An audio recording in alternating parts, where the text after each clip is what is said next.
이 내적인 느낌을 갈고 닦는 것이 좋은 사람, 나쁜 사람을 알아채는데 가장 신뢰할 수 있는 기준이 됩니다. 만나면 은근히 나를 깎아내리는 사람이 있잖아요. 그런 친구 때문에 고민하시는 분이 댓글을 달아주셨어요. 정말 댓글 잘 안다는데 이런 판단을 할 수 있는 정신이 아닌 것 같아서 여쭤봅니다. 대학교에서 만난 친구 관계도 사회적 욕구의 한 소속이라고 봐야 하는 건가요?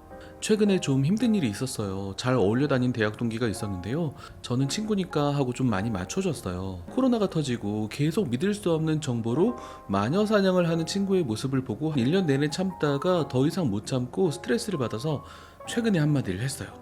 그랬더니 그 친구는 바로 제 자존감을 확 낮추는 말로 상처를 주더라고요.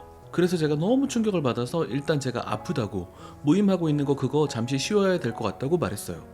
이렇게 정리를 했는데 저는 계속 믿었던 친구들에게 뭔가 모를 배신을 당한 느낌이고, 아, 얘네가 속으로 나를 그렇게 생각하고 있었구나 라는 생각이 들면서 알 수 없는 우울감과 폭식을 하고 뭘 해도 하고 싶은 의지가 안 들어요. 병원 가야 하는 걸까요? 자, 우선 관계를 정리하셨다고 했는데 잘하셨어요. 절대 뭐 도움될 친구들이 아니잖아요. 그럼 제가 댓글을 토대로 이 상황을 한번 재구성해 볼게요. 블루베리님께서는 처음에는 친구니까 내가 좀 많이 맞춰주셨다고 하셨어요. 그런데 이런 나르시시스트들은 뭐 맞춰준다고 해서 고마워하질 않아요. 오히려 맞춰주는 사람을 약자로 보고 지위가 낮은 사람으로 생각해서 되게 당연시하거든요. 그 친구가 뭔가 헛소리하는 거를 1년 정도 참다가 스트레스 받아서 한마디 하셨다고 했는데요. 그때 바로 이제 나의 자존감을 낮춰주는 말을 했다고 하셨어요. 그 글을 보면 옆에 있던 다른 친구들도 그 나르시시스트 친구에게 동조를 했던 것으로 보여요. 근데 저는 그 친구 하는데 사실은 이런 사람을 친구라고 봐야 되나 싶어요. 굳이 친구라고 한다면 썩은 친구들이죠. 썩친. 그 나르 친구는 블루베리 그린님을 서열이 나보다 낫다고 생각했는데, 친구끼리 서열을 이렇게 따지는 게 우습지만 아무튼 나르들은 그런 서열이 마음속에 있거든요. 이 서열이 낮은 친구가 나의 행동을 지적하니까 어떻게 했어요? 사회적 지위가 확 떨어졌다고 아마 느꼈을 거거든요. 그래서 바로 보복하고 바로 응징을 한 거죠. 야, 저 낮은 서열에 있던 네가 어딜 기어올라? 확 밟아서 지위를 다시 확 떨어뜨려야 되겠다. 아마 이럴 때는 모멸감을 주는 방식으로 지위를 확 떨어뜨렸을 수 있을 것 같아요. 야, 너는 뉴스도 안 보냐? 세상 돌아가는 것 좀 익혀. 야, 그거 반박된 뉴스야. 가짜 뉴스라고. 해, 평소에 시사에 관심도 없던 애가 아는 척하네. 너 같은 애들이 있으니까 여론선동이 먹히는 거야. 사실 제대로 된 사람이라면 내 주장이 반박당하면 주장의 근거를 내세울 거예요. 나는 이러저러해서 이렇게 생각을 한다. 너는 어떤 근거를 가지고 있니? 같이 비교해보자. 그런데 글쓴이의 사회적 지위를 확 끌어내렸다는 건 뭐예요? 자신의 지위를 위협했으니까 보복하겠다 이런 거죠. 그리고 옆에 있는 친구들도 그에 동조를 했다는 거는 이미 나르시스트 대장과 그를 편드는 플라잉 몽키들의 구조가 확립이 된 거죠. 사실 글 쓴 분이 굉장히 현명하신 게 이 사건 한 방에 바로 손절을 하셨어요. 대단하세요.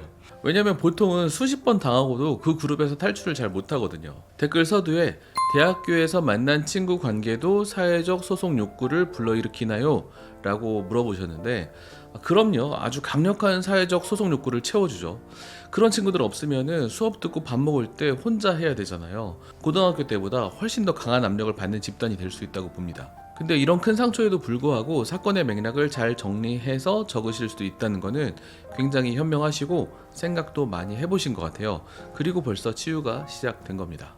믿었던 친구들에게 배신을 당한 느낌이고, 아, 얘네가 속으로 나를 그렇게 생각하고 있었구나 라는 생각이 드신다고 하셨는데, 거기서 한 발짝만 더 나아간다면 여기서는 핵심 감정을 찾을 수 있으면 좋을 것 같아요. 제가 예시를 들어볼게요. 그냥 예시니까 틀릴 수도 있어요. 저 같으면 비참한 기분이 들 것 같아요. 화도 많이 나고요. 얘네가 말로는 친구지만 나를 자기네들 밑으로 생각하고 있었구나 이러면서 수치스러운 감정도 들 것 같아요. 내가 이렇게 사람 보는 눈이 없었나 자책하기도 할 것 같고요.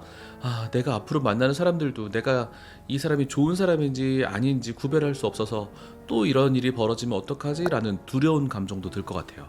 이건 그냥 제 예시예요. 사실 좀 모호하게 표현된 것도 있어요. 왜냐면 정확한 히스토리를 잘 모르니까요. 블루베리 그린님은 더 정확하게 이 감정의 실체를 파악하면 너무 좋을 것 같아요. 혼자서 어려우시면 병원이나 심리상담사의 도움을 받아서 안전하게 탐색을 해보시는 게 좋죠. 그런 것을 사실 주변 친구가 도와주면 정말 좋고요. 언제나 내 감정의 실체를 파악하는 게 정말 필요한데요. 이게 왜 필요하냐면 감정의 실체를 인정해야 애도를 할 수 있거든요. 지금 해야 되는 거는 애도거든요. 억울하고 수치스럽고 비참한 일을 당했다면 그런 나를 애도를 해줘야 되거든요.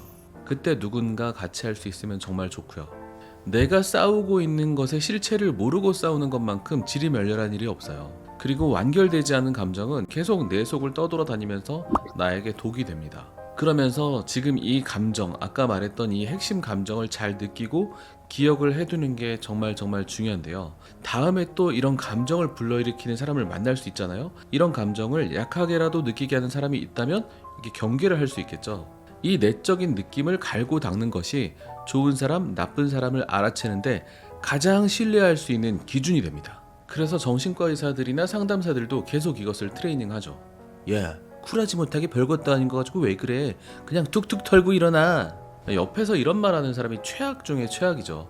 야, 네가 참으면 되지. 야, 네가 쿨하면 되잖아. 이런 말하는 사람은 자기가 직접 당하면 더 발광합니다. 그리고 이런 말 때문에 자기 감정의 탐색을 방해받게 되고요. 사람을 소중하게 생각한다는 거는 그 사람의 감정을 소중하게 생각한다는 거예요. 나를 소중하게 생각한다는 거는 내 감정을 소중하게 생각한다는 거죠. 이 감정이라는 게 사실 모호하기도 하고 스스로 속이기 쉬운 거기도 한데, 하지만 그렇다고 해서 함부로 대하면 안 됩니다. 소중하게 대해야 돼요. 글 쓴 분은 그 친구들을 미워하고 자신을 애도하세요. 충분히 하시면 좋아요. 시시해질 때까지. 그걸 옆에서 도와줄 수 있는 친구가 있으면 너무 좋고, 아니면 아까 말씀드렸다시피 전문가의 도움을 받으면 좋고요. 그리고 사실 되게 필요한 거는 여러 개의 사회적 그룹에 소속되는 게 좋아요. 사회적으로 한 군데만 소속되면 거기에 좀 휘둘릴 수 있어요. 여러 군데 사람의 끈을 만들어 두세요. 자존감이 떨어지고 나서 그때 하려고 하면 어려우니까 미리미리 학원, 동아리, 교회, 그냥 친목 모임, 이런 여러 개의 사회적 그룹을 만들어 두세요. 그리고 그 그룹 내에서 사회적 지위를 내가 높여가는 방법은 앞으로 차차 말씀드릴 거니까 구독과 좋아요, 알림 설정 부탁드립니다. 제가 저번 영상으로 데일 카네기의 인간관계론 책의 내용에 요약을 했죠. 그 책의 내용은 상대의 사회적 지위를 높여줘라, 뭐 이런 내용이라고 요약을 했는데요. 사실은 그것만 가지고 충분하지는 않아요. 실제 써먹으려면 상대방을 높여주면서도 나도 높아지는 법, 이 두 가지를 다 사용해야 되거든요. 그래야 효과도 더 극대화되고 저런 썩은 친구들한테 당하지 않을 수 있어요. 이런 것들을 앞으로 차차 말씀드릴 겁니다. 자, 오늘 요약해 볼게요. 썩은 친구들은 버리자. 여러 개의 사회적 그룹에 소속되자. 자, 오늘 영상은 여기까지입니다. 여러분에게 축복이 있기를 바랍니다. 저는 다음 영상에서 여러분을 기다리고 있겠습니다. 안녕.